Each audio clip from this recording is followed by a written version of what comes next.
মুখ্যমন্ত্রীর নাম করে ভবানীপুর থানায় হুমকি মেল। আল কায়দার নাম করে ইমেলে আত্মঘাতী হামলার পরিকল্পনার হুমকি। এক মহিলার নামে হুমকি মেল আসে ভবানীপুর থানায়। ইমেল এসেছিল গার্ডেন রিচ এলাকা থেকে। তদন্তে নেমে পুলিশ জানতে পারে।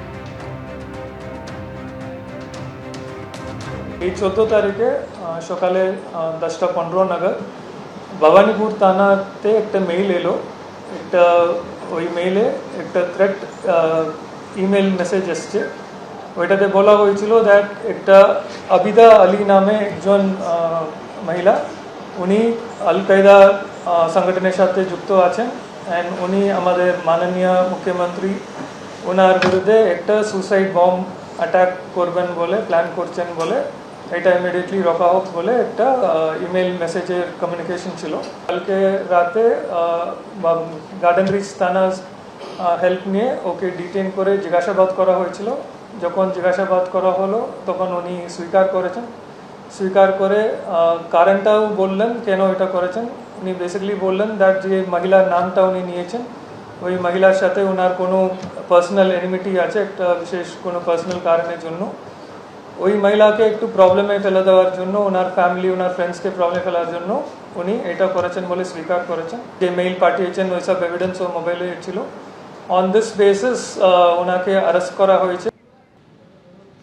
মুখ্যমন্ত্রী কড়া বার্তা দিয়েছিলেন আগেই, আর এবার আরজিকর মেডিকেল কলেজে স্বাস্থ্য পরিষেবায় জোর দেওয়া হলো। হাসপাতালে উপস্থিত সমস্ত চিকিৎসকদের সঙ্গে বৈঠক করলেন অধ্যক্ষ এবং উপাধ্যক্ষরা।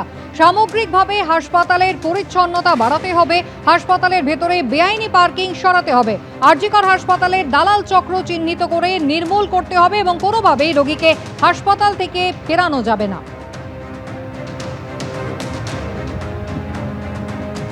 মুখ্যমন্ত্রী শুভেন্দু অধিকারী স্বাস্থ্য ব্যবস্থা নিয়ে একগুচ্ছ নির্দেশ দিয়েছিলেন গতকাল এসএসকেএম হাসপাতালের বৈঠকে। আর আজকে আরজিকর মেডিকেল কলেজ হাসপাতালে সব বিভাগের প্রধান এবং বিভিন্ন দপ্তরে যারা রয়েছেন, এখানে PWD, electrical, civil, police outpost, তাদের আধিকারিকদের নিয়ে বৈঠক করলো অধ্যক্ষ এবং উপাধ্যক্ষ। এবং এখানে যেটা বলা হয়েছে যে কোনো রোগীকে কোনোভাবে হাসপাতাল থেকে ফেরানো হবে না।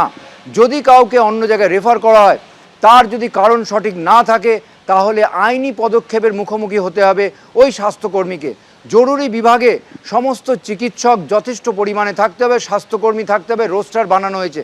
হাসপাতাল পরিচ্ছন্ন রাখতে হবে এবং এর জন্যে জিরো টলারেন্স নীতি ফলো করা হবে। এর পাশাপাশি হাসপাতালে যে দালাল চক্র রয়েছে সেই দালাল চক্র পুরোভাবে ভেঙে ফেলতে হবে। কেউ যেন রোগীর পরিজনদেরকে দালাল চক্র তাদের প্রতারণা না করতে পারে। এবং এই সমস্ত নির্দেশ দিয়ে আজকে একগুচ্ছ সিদ্ধান্ত নেওয়া হয়েছে হাসপাতাল কর্তৃপক্ষের তরফে এবং সেই সিদ্ধান্ত সকলে আগামী দিনে মেনে চলবে তেমনটাই জানা যাচ্ছে হাসপাতাল সূত্র মারফত। ক্যামেরায় শুভঙ্কর লাহার সঙ্গে ঝিলম করঞ্জয়, এবিপি আনন্দ, কলকাতা। সূত্রের দাবি, এদিনের বৈঠকে সকলের উদ্দেশ্যে মুখ্যমন্ত্রী বলেন, নতুন সরকার এসেছে, সবাইকে কাজ করার সুযোগ দেওয়া হচ্ছে, কাজ করুন। রাজনৈতিক প্রভাবে প্রভাবিত হয়ে এতদিন কাজ করেছেন, এখন রাজনৈতিক প্রভাব মুক্ত হন।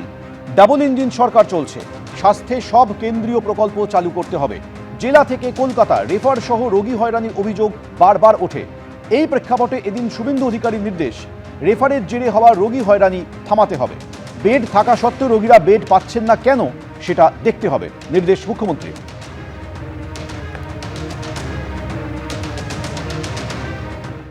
এবিপি আনন্দ, এগিয়ে থাকে, এগিয়ে রাখে।